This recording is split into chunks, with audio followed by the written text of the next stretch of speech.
सबसे मैं भिवानी के सभी पत्रकार बंधुओं का बहुत बहुत धन्यवाद करती हूँ और साथ साथ क्षमा प्रार्थी भी हूँ कि समय जो है वो थोड़ा सा डिले हो गया क्योंकि एक दो जगह पे और कार्यक्रम था। आज यहाँ पर हमारे आने का मकसद ये है कि 11 जून को कबीर साहब का प्रगट उत्सव जो है वो सिरसा की धरती पर हम लोग मना रहे हैं और माननीय मुख्यमंत्री जी उसमें मुख्य अतिथि के तौर पर रहेंगे। जैसा कि आप सब लोगों को मालूम भी है कि हमारी भारतीय जनता पार्टी की सरकार जो है इन्होंने एक मुहिम स्टार्ट की कि जितने भी हमारे महापुरुष हैं वो चाहे किसी भी समाज से क्यों ना है, उन सब की जयंती जो है, उन सब का प्रगट उत्सव जो है, उन सब का जन्मोत्सव जो है वो सरकार की तरफ से मनाया जाएगा। सरकार जो है उसमें सब खर्चा करेगी और धूमधाम के साथ उस जयंती को मनाया जाएगा ताकि हमारे महापुरुष जो भी हमें शिक्षा देकर गए हैं वो सारे समाज के अंदर फैले। इसमें आपने देखा होगा, चाहे हम परशुराम जयंती जी की बात करें, चाहे हम वाल्मीकि जयंती की बात करें, चाहे हम कबीर साहब जी की जयंती की बात करें, रविदास समाज की जयंती की बात करें और अभी धन्ना भगत की जयंती जो अभी मनाई गई थी, तो सभी जो जन्मोत्सव हैं वो बहुत धूमधाम के साथ सरकार की तरफ से मनाए जाते हैं। उसी कड़ी में पूरे, क्योंकि ये राज्य स्तरीय कार्यक्रम है और पूरे हरियाणा के अंदर जितने भी जिले हैं वहाँ पर हम सब जगह पर जाकर वहाँ पर पूरे समाज को इसमें एकत्रित कर रहे हैं और उनके अंदर जो है चेतना का जो है वो जागरूक कर रहे हैं उनको और चेतना का संचार कर रहे हैं कि ये बहुत अच्छा मौका है। हम सब लोगों को भारी संख्या में वहाँ पर पहुँचकर कबीर साहब की वाणी सुननी चाहिए और माननीय मुख्यमंत्री जी के विचार सुनने चाहिए। और एक और आपको माध्यम से मैं बात कहना चाहूँगी कि क्योंकि अभी पिछले दिनों आपने देखा होगा कि हमारी जो सरकार बनी है उसके अंदर जो सरकार की तरफ से DSC लागू किया गया, उसमें समाज के अंदर एक बहुत ज़बरदस्त उत्साह है, बहुत ज़बरदस्त जोश है। उसमें जींद की धरती पर जो एक वाल्मीकि जयंती का कार्यक्रम हुआ उसमें माननीय मुख्यमंत्री जी का सबने धन्यवाद ज्ञापन किया और अभी इसी कड़ी के अंदर ये समाज के पास मौका है तो हम लोग 11 जून को जो है माननीय मुख्यमंत्री जी को धन्यवाद भी ज्ञापित करेंगे और इसके साथ साथ कबीर साहब का प्रगट उत्सव मनाएंगे। कार्यकर्ता अपने टाइम के रहे उनके जयंतियां मनाई जा रही हैं, तो एक इवेंट के तौर पे इसको किया जा रहा है। उनकी शिक्षाओं को लेकर के क्या वो गंभीरता में उनका कोई सिलेबस में शामिल हो या उस तरह की कोई परिचर्चा? नहीं, ऐसा नहीं है। देखिए, अहिल्याबाई होलकर के बारे में भी अगर आप बात करें, पूरे हिंदुस्तान के अंदर, मैं खुद भी उसमें एक सदस्य हूँ, पूरे हिंदुस्तान के अंदर हमारी पार्टी ने एक जो है वो वीडियो कॉन्फ्रेंस के माध्यम से ये निर्णय किया कि अलग अलग राज्यों के अंदर जाकर हम स्कूल में, कॉलेज में महिलाओं के अंदर अहिल्याबाई होलकर किस तरह की शासक थी उसके बारे में बताएंगे। क्योंकि आप लोगों ने देखा होगा कि पिछले जो बहुत एक दशक के पहले जो है वो जिस तरह की हमारी शिक्षा रही तो हम लोग बहुत ज़्यादा मुगलों के बारे में पढ़ते रहे, लेकिन हमारे अपने जो शासक रहे, जो हमारी अपनी संस्कृति है, उसको हम भूलते चले गए। तो इसलिए मुझे लगता है कि जब तक हम इस बात का प्रचार प्रसार जो है वो आम जनमानस के अंदर नहीं करेंगे तो उनको कैसे पता लगेगा कि अहिल्याबाई होलकर क्या थी, कौन थी और किस तरह की न्यायप्रिय नेता, एक न्यायप्रिय शासक वो उस समय में थी। अहिल्याबाई होलकर पर राज्यसभा सांसद रामचंद्र जागना जी ने जो बयान दिया उससे आप कितना इत्तेफाक है? बिल्कुल इत्तेफाक नहीं रखती हूँ। कोई भी, देखिए, चाहे कोई किसी भी पार्टी से क्यों ना हो, हमारी अपनी पार्टी से भी क्यों ना हो, लेकिन जो भी कोई महिलाओं के बारे में अगर ठीक से शब्दों का इस्तेमाल नहीं करेगा तो वो बिल्कुल स्वीकार्य नहीं है। बीजेपी जिसे एक्शन किया गया था, महिला आयोग की सदस्य भी पहुंची थी, चेयरमैन पहुंची, केस हुआ और सारी चीजें हुई, कोई ऐसा एक्शन भी लेने वाली है आपका? नहीं, MP साहब की आप कौन सी स्टेटमेंट की बात करें, जरा मुझे खुलासा करेंगे। वायरल हुई थी, उन्होंने कहा था कि उनके अंदर जोश नहीं था, जज्बा नहीं था, उस कारण से उन्हें बेलगांव में। हाँ, देखिए, मैं देखिए, ये उनके अपने पर्सनल विचार हो सकते हैं, पार्टी इनसे बिल्कुल इत्तेफाक नहीं रखती है और हर इंडिविजुअल जो है वो एक इंडिविजुअल भी है और साथ में वो किसी संगठन के साथ भी जुड़ा हुआ है। अगर कोई अपनी पर्सनल अगर कोई मंशा रखता है, कोई बात रखता है, तो उसको हम पार्टी लाइन लेकर नहीं चल सकते। पार्टी लाइन तो नहीं, लेकिन कहीं ना कहीं एक्शन की बात भी आती है। तो वो मुस्लिम थे, कहा जाता है इस कांड से उन पर एक्शन हुआ, बाकी बीजेपी के जो नेता वो उन पर एक्शन नहीं होता, बस मौन से पार्टी लाइन से हटकर बोल दिया जाता है। तो दो तरीके से सोचने का तरीका पार्टी का क्या होता है? नहीं, ऐसी कोई बात नहीं है। देखिए कि अगर कहीं गलत होता है तो उसको हम लोग सही, ये सही नहीं मानते हैं। अगर गलत है तो उसको हम गलत ही कहते हैं। जैसा मैंने आपने एक शब्द के अंदर मैंने ये बात कही कि जो उन्होंने शब्दावली का इस्तेमाल किया वो बिल्कुल भी स्वीकार्य नहीं है, वो बिल्कुल भी जो है वो ठीक नहीं है। और इस चीज़ को हम मानते हैं कि जो गलत चाहे वो हमारी पार्टी से है चाहे किसी भी और पार्टी से क्यों ना है, तो सोच समझकर, खासकर जो भी जनप्रतिनिधि है उनको बहुत सोच समझकर बोलना चाहिए, क्योंकि उनकी कही हुई एक एक बात, एक एक शब्द जो है वो बहुत ध्यान से सुना जाता है और उसके ऊपर चिंतन और मंथन होता है। लगभग आतंकवादियों ने किया था,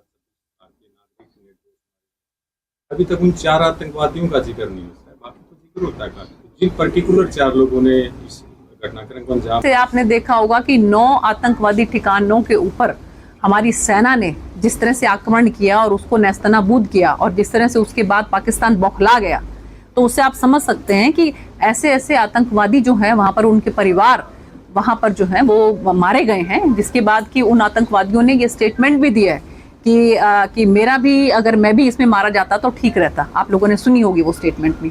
तो देखिए जिस तरह से सेना हमारा काम कर रही है, हमारा नेतृत्व माननीय प्रधानमंत्री नरेंद्र मोदी जी के नेतृत्व में जिस तरीके से हम लोग जो है वो मुकाबला कर रहे हैं, तो मुझे लगता है कि वो काबिले तारीफ है। ऑपरेशन सिंदूर जो है वो सफल है और बहुत अच्छे तरीके से हमारी सेनाओं ने मुंहतोड़ जवाब जो है वो पाकिस्तान को दिया है। हाल ही में रामविलास शर्मा के द्वारा भी एक विवादित बयान दिया गया राजपूत समाज को लेकर के। उन्होंने कहा कि उन्होंने आतंकवाद की तुलना राजपूत समाज से कर दी है।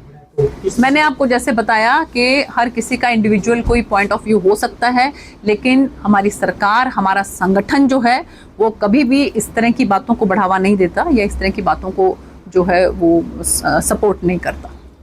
मैडम, आर्थिक और सामाजिक आधार पर जो आरक्षण दिया था उसके तहत नौकरियां लगी थी 10,000 के करीब। नहीं, आप जो कह रहे हैं वो EWS है, वो अलग चीज है।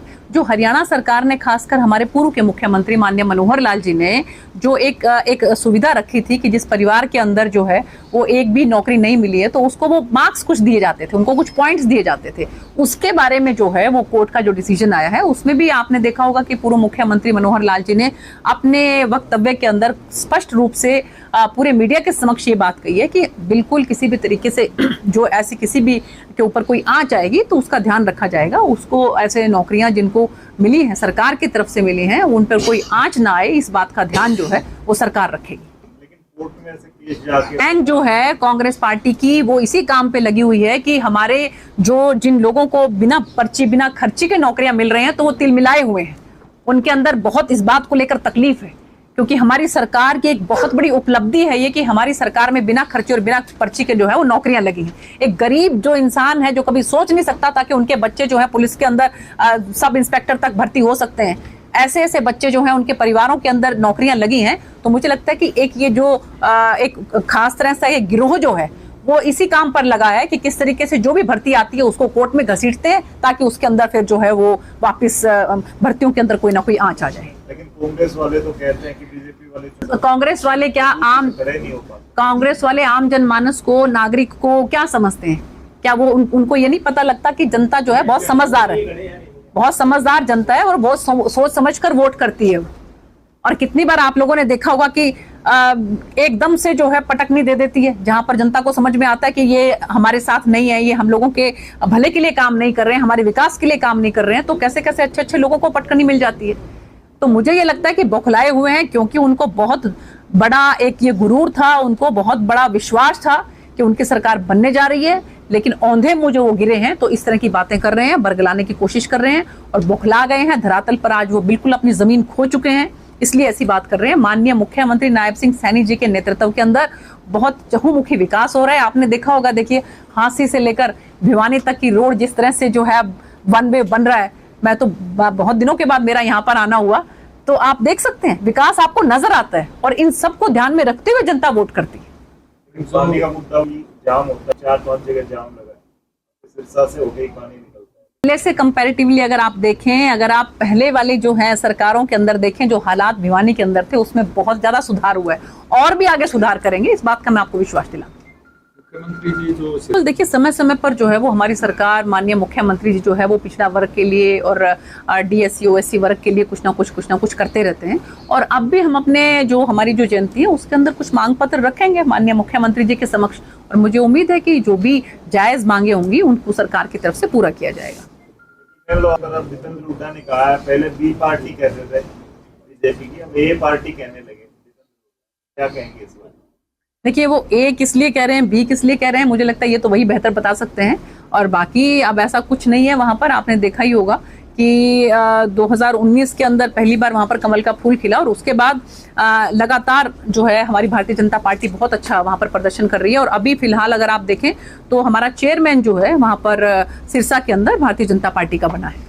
दीपेंद्र हुड्डा ने कहा कि कांग्रेस इनेलो और जेजेपी में होड़ लगी है कि कौन बीजेपी का सबसे ज्यादा साथ देगी, और अभी भी उन्होंने कहा कि जेजेपी का ऐसा कोई अस्तित्व तो बचा नहीं है। तो किस तरह से देख रहे हैं आप? देखिए, हमारे तो मैं ताज़ा अगर मैं आपको बताऊं, माननीय मुख्यमंत्री जी ने ये बात भी कही है कि अगर किसी को खासकर कांग्रेस पार्टी के जो विधायक हैं उनको विकास करवाने की बहुत ज़्यादा इच्छा हो रही है तो हमारे साथ भागीदारी कर लें।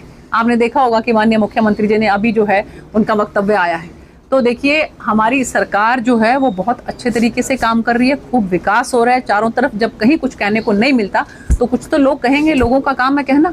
जी, वो बागेश्वर में उस क्षेत्र का विकास नहीं हो पाएगा। देखिए, ये इस बात के लिए तो हमारी पार्टी, हमारी सरकार जो है वो बहुत ज्यादा काबिले तारीफ मैं कहूंगी कि ये बात, चाहे पूर्व मुख्यमंत्री हो चाहे अब के मुख्यमंत्री हो, जहां जहां पर आपने देखा होगा कि हमारे विधायक नहीं है, हमारे सांसद नहीं है, उस इलाके का भी अगर आप विकास देख लें तो मुझे लगता है कि कोई ये सवाल उठा ही नहीं सकता कि हम लोग जो है समान रूप से विकास नहीं करते। हमारी सरकार ने कोई क्षेत्र विशेष, कोई जाति विशेष, कोई परिवार विशेष, इन सब चीजों से दूर होकर चहुमुखी विकास किया है, सबका साथ सबका विकास। तो देखिए, बिल्कुल जांच चल रही है और आपने देखा होगा कि बहुत से लोगों को उस चक्कर में हिरासत में भी लिया है और आतंकवादी ठिकानों के ऊपर जो है वो जो है सेना की तरफ से लगातार हमले भी वहां पर जारी हैं। और कितना स्पष्ट रूप से माननीय प्रधानमंत्री जी ने कहा है कि अब किसी भी आतंकवादी घटना को युद्ध माना जाएगा। कोई छोटी भी अगर आतंकवादी घटना अगर पड़ोसी देश से होती है तो हम उसको युद्ध मानेंगे। ये बिल्कुल स्पष्ट रूप से माननीय प्रधानमंत्री जी ने कहा है। महापंचायत उन्होंने कहा कि हम आर पार की लड़ाई लड़ेंगे, 9 साल बाद ये दोबारा इनकी लड़ाई शुरू करेंगे। तो बीजेपी इसको किस तरह देखती है? मेरी नॉलेज में अभी नहीं है, अभी क्या हुआ है जी, क्या हुआ है मेरी नॉलेज में अभी नहीं है। मैं देखती हूँ कि क्या हुआ है क्या नहीं, उसके बाद उसके क्या रेपरकशंस होंगे, अभी मेरी नॉलेज में।